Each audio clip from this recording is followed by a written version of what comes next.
আমরা আয়ুষ্মান ভারত কালকে চালু করে দিয়েছি।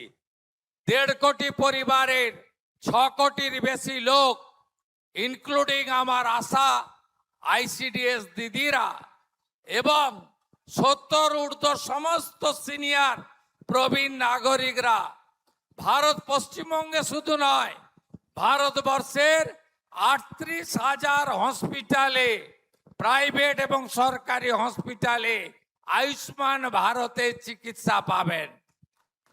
যারা আয়ুষ্মান ভারতের মধ্যে আসতে পারলেন না তাদেরকে একইভাবে 5 লক্ষ টাকা পর্যন্ত গোটা ভারতে একেবারে সমান সুবিধাযুক্ত মুখ্যমন্ত্রী স্বাস্থ্য বিমাতে আমরা আরো 80 লক্ষ পরিবারকে যুক্ত করতে চলেছি।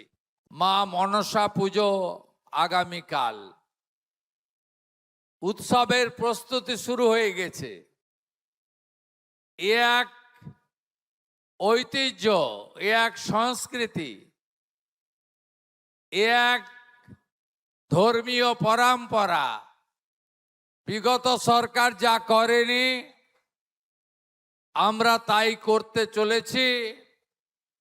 আগামীকাল বাঁকুড়া পুরুলিয়া জেলায় সরকারি ছুটি থাকবে।